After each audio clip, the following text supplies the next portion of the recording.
ये किसी राजा का महल नहीं, बल्कि भारत के सबसे विवादास्पद कारोबारियों में से एक सुब्रत रॉय का सपनों का घर है।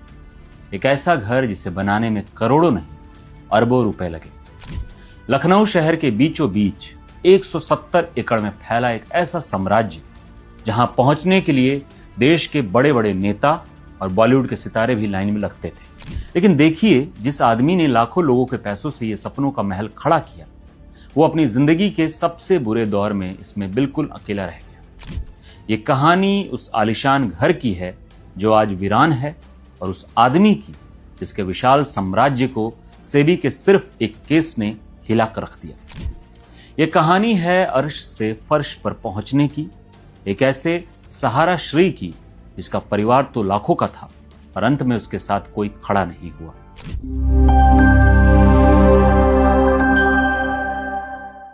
इस कहानी की शुरुआत होती है साल 1978 में उत्तर प्रदेश के गोरखपुर शहर से। एक 30 साल का नौजवान जिसकी जेब में सिर्फ 2000 रुपए थे और आंखों में एक बड़ा साम्राज्य बनाने का सपना था।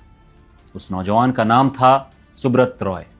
बिहार के अररिया जिले में जन्मे सुब्रत रॉय का मन नौकरी में कभी नहीं लगा।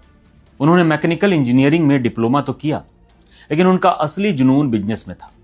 अपने दोस्त के साथ मिलकर उन्होंने एक पुराने लैम्ब्रेटा स्कूटर पर नमकीन और बिस्किट बेचने का काम शुरू किया। वो घर घर जाकर, दुकान दुकान जाकर अपना सामान बेचते, लेकिन ये तो बस एक शुरुआत थी। असली मौका उन्हें तब मिला जब उन्होंने एक डूबती हुई चिटफंड कंपनी सहारा फाइनेंस को सिर्फ 2000 रुपए की पूंजी से खरीद लिया। उस वक्त किसी भी बैंक ने उन्हें लोन तक नहीं दिया। किसी को यकीन नहीं था कि ये लड़का कुछ बड़ा कर पाएगा, लेकिन सुब्रत रॉय ने हार नहीं मानी। उन्होंने कंपनी का नाम बदलकर सहारा इंडिया परिवार रखा और एक ऐसा बिजनेस मॉडल बनाया जिसने भारत की फाइनेंस की दुनिया को हमेशा के लिए बदल दिया।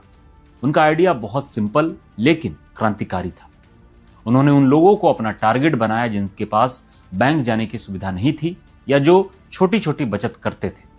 गांव और छोटे शहरों के दिहाड़ी मजदूर, रिक्शा वाले और छोटे दुकानदार जो दिन के 10, 20 या 50 रुपए ही बचा पाते थे। रॉय ने उन्हें अपने साथ जोड़ा।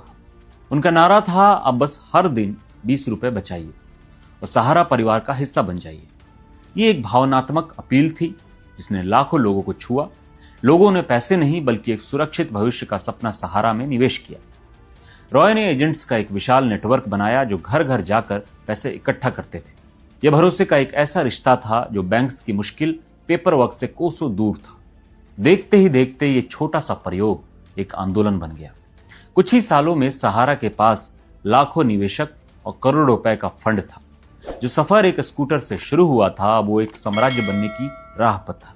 80 और 90 का दशक आते आते सुब्रत रॉय सिर्फ एक व्यवसायी नहीं बल्कि एक पहचान बन चुके थे।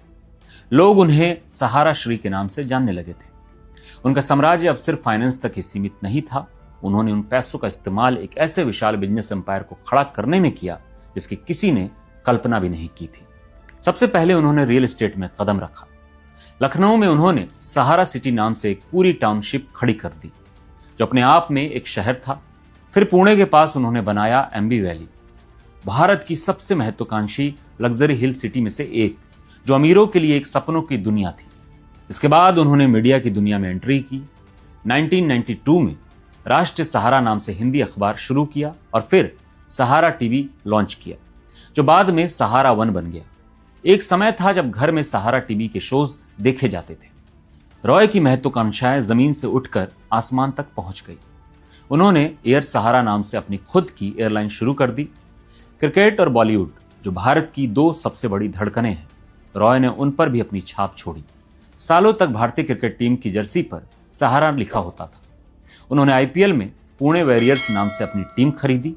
अमिताभ बच्चन से लेकर शाहरुख खान तक, सचिन तेंदुलकर से लेकर बड़े बड़े राजनेता तक हर कोई सहारा श्री का दोस्त था। उनके बेटों की शादी भारत की सबसे महंगी शादियों में गिनी जाती है, जिसमें प्रधानमंत्री से लेकर बॉलीवुड के सबसे बड़े सितारे तक शामिल हुए थे। उनकी ताकत का अंदाजा इसी बात से लगाया जा सकता है कि एक रिपोर्ट के मुताबिक 2004 में टाइम मैगजीन ने सहारा समूह को भारतीय रेलवे के बाद भारत का दूसरा सबसे बड़ा नियोक्ता बताया था। दावा किया गया कि सहारा इंडिया परिवार से सीधे या परोक्ष रूप से 12 लाख से ज्यादा लोग जुड़े हुए थे। उनका साम्राज्य भारत तक ही सीमित नहीं रहा।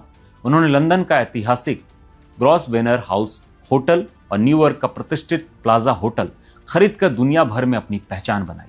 2012 तक सुब्रत रॉय का साम्राज्य का मूल काफी बढ़ चुका था और इंडिया टुडे ने उन्हें भारत के 10वें सबसे प्रभावशाली व्यक्ति का दर्जा दिया। वो एक ऐसे राजा बन चुके थे जिन्होंने अपनी एक अलग दुनिया बना ली थी और इस दुनिया का केंद्र था लखनऊ में बना उनका आलीशान महल। लखनऊ का सहारा सिटी किसी शाही रियासत से कम नहीं था। 170 एकड़ में फैला यह परिसर सुब्रत रॉय की सफलता और शान शौकत का प्रतीक था। इसी परिसर के अंदर उनका निजी आवास था, एक ऐसा महल जिसकी चमक के आगे बड़े बड़े बंगलोज फीके पड़ जाएं। यह सिर्फ एक घर नहीं था, यह सत्ता का केंद्र था। कहा जाता है कि यहां मंत्रियों को मिलने के लिए अपॉइंटमेंट लेना पड़ता था और बॉलीवुड के सितारे एक झलक पाने के लिए इंतजार करते थे। यहां पार्टियां होती थी, बड़े बड़े फैसले लिए जाते थे और यहीं से सुब्रत रॉय अपने विशाल साम्राज्य को कंट्रोल करते थे। लेकिन कहते हैं ना, जब इंसान बहुत तेजी से ऊपर चढ़ता है तो नीचे की जमीन नजरअंदाज हो जाती है। इसी चमक दमक के नीचे एक ऐसा तूफान पनप रहा था जो इस पूरे महल और साम्राज्य को उड़ा ले जाने वाला था। इस तूफान की शुरुआत हुई एक गुमनाम चिट्ठी से। साल 2010 में रोशन लाल नाम के एक व्यक्ति ने नेशनल हाउसिंग बैंक को एक पत्र लिखा। इस पत्र में आरोप लगाया गया था कि सहारा समूह की 2 कंपनियां, Sahara India real estate corporation limited और Sahara housing investment corporation limited, गलत तरीके से जनता से पैसा जुटा रही है। यह मामला बाजार की नियामक संस्था सेबी यानी securities and exchange board of India के पास पहुंची। सेबी ने जब जांच शुरू की तो एक बड़ी गड़बड़ी सामने आई। सेबी ने पाया कि सहारा की ये दोनों कंपनियां OFCDS यानी ऑप्शनली फुल्ली कन्वर्टिबल डिवेंचर्स के जरिए करोड़ों लोगों से पैसा उठा रही थी। अगर इसे सरल भाषा में समझे तो जब कोई कंपनी 50 से ज्यादा लोगों से पैसा जुटाना चाहती है तो उसे सेबी के कड़े नियमों का पालन करना होता है। लेकिन सहारा ने इन नियमों को नजरअंदाज करते हुए अपने एजेंट नेटवर्क के जरिए लगभग 3 करोड़ निवेशकों से 24,000 करोड़ रुपए जुटा लिए थे। सेबी ने इसे गैर कानूनी माना और नवंबर 2010 में सहारा को तुरंत इस तरह से पैसा जुटाने से रोक दिया गया। यह पहली दरार थी, एक छोटी सी चिंगारी जिसने आगे चलकर पूरे साम्राज्य में आग लगा दी। सुब्रत रॉय, जो अब तक सिस्टम से ऊपर माने जाते थे, पहली बार सिस्टम के सामने खड़े थे। कहानी में आगे क्या हुआ यह जानना और भी दिलचस्प है। कैसे एक नियामक संस्था के नोटिस ने देश के सबसे शक्तिशाली आदमी को घुटनों पर ला दिया। लेकिन अगर आपको हमारी मेहनत और रिसर्च पसंद आ रही है तो इस वीडियो को एक लाइक जरूर करें और हमारे चैनल को सब्सक्राइब करना ना भूलें। सेबी की नोटिस के बाद सुब्रत रॉय और सहारा के बीच एक ऐसी कानूनी लड़ाई शुरू हुई जो सालों तक चली। सहारा ने सेबी के आदेश को पहले हाई कोर्ट और फिर सुप्रीम कोर्ट में चुनौती दी। सहारा का तर्क था कि वो कोई लिस्टेड कंपनी नहीं है और सेबी के नियम उन पर लागू नहीं होते। उनका यह भी दावा था कि उन्होंने 95% से ज्यादा निवेशकों का पैसा पहले ही लौटा दिया है। लेकिन सेबी और अदालतें इस दलील से संतुष्ट नहीं हुई। 31 अगस्त 2012 को सुप्रीम कोर्ट ने एक ऐतिहासिक फैसला सुनाया। कोर्ट ने सेबी के आदेश को सही ठहराते हुए सहारा की दोनों कंपनियों को आदेश दिया कि वो निवेशकों से जुटाए गए 24,000 करोड़ रुपए 15% ब्याज के साथ वापस करें। यह सुब्रत रॉय और उनके साम्राज्य के लिए एक बहुत बड़ा झटका था। कोर्ट ने सहारा से उन 3 करोड़ निवेशकों का ब्यौरा मांगा जिनसे पैसा लिया गया था। इसके जवाब में सहारा ने जो किया वो भारतीय कॉरपोरेट हिस्ट्री की सबसे अजीब घटनाओं में से एक बन गया। सहारा ने 127 ट्रक्स में भरकर दस्तावेज सेबी के दफ्तर भिजवा दिए। इन ट्रक्स में करोड़ों फॉर्म्स और रसीदें थी। सेबी ने आरोप लगाया कि इन दस्तावेजों का सत्यापन संभव नहीं था और उनमें कई निवेशक फर्जी या अज्ञात थे। मामला और बिगड़ गया। सुप्रीम कोर्ट बार बार सुब्रत रॉय को पैसे जमा करने के लिए कहता रहा, लेकिन सहारा समूह ऐसा करने में विफल रहा। अंत में जब सुब्रत रॉय कोर्ट में पेश नहीं हुए तो सुप्रीम कोर्ट ने उनके खिलाफ नॉन बेलेबल अरेस्ट वारंट जारी कर दिया। और फिर वो दिन आया 4 मार्च 2014 जिसने सब कुछ बदल दिया। उत्तर प्रदेश पुलिस ने सुब्रत रॉय को लखनऊ में गिरफ्तार कर लिया। वो सहारा श्री जो कभी मुख्यमंत्रियों और प्रधानमंत्रियों के साथ उठता बैठता था, अब एक अपराधी की तरह पुलिस हिरासत में था। उन्हें दिल्ली की तिहाड़ जेल भेज दिया गया। यह उनके पतन की सबसे बड़ी तस्वीर थी। जो आदमी हजारों करोड़ के महल में रहता था, अब वो जेल की एक छोटी सी कोठरी में था।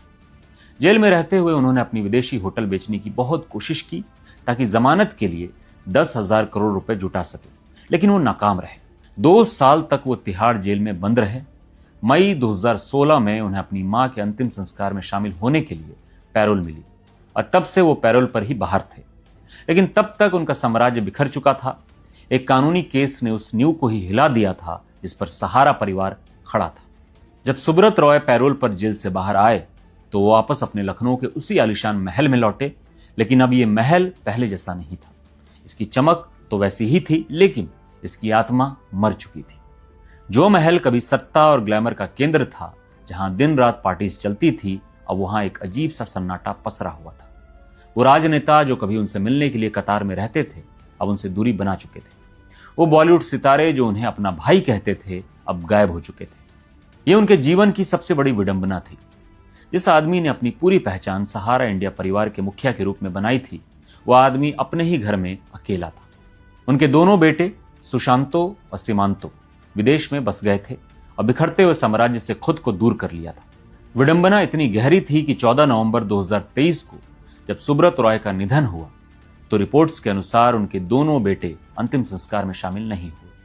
उनके पोते ने उन्हें मुखाग्नि दी।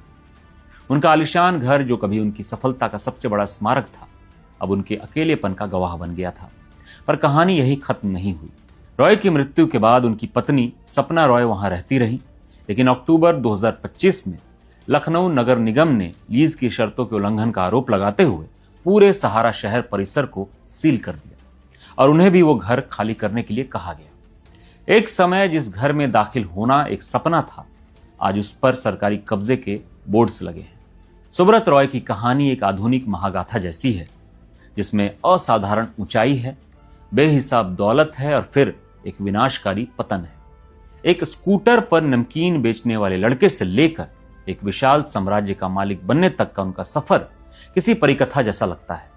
उन्होंने लाखों गरीब और ग्रामीण भारतीयों को बचत करने और सपने देखने का एक जरिया दिया, जिसे कोई नकार नहीं सकता। लेकिन साथ ही साथ उनकी कहानी नियमों की अनदेखी, वित्तीय गड़बड़ियों और एक ऐसे सिस्टम की है जो अंत में उन्हीं पर भारी पड़ा। सबसे बड़ा सवाल आज भी वहीं का वहीं है। उन करोड़ों छोटे निवेशकों का क्या हुआ जिन्होंने अपनी मेहनत की कमाई सहारा में लगाई थी?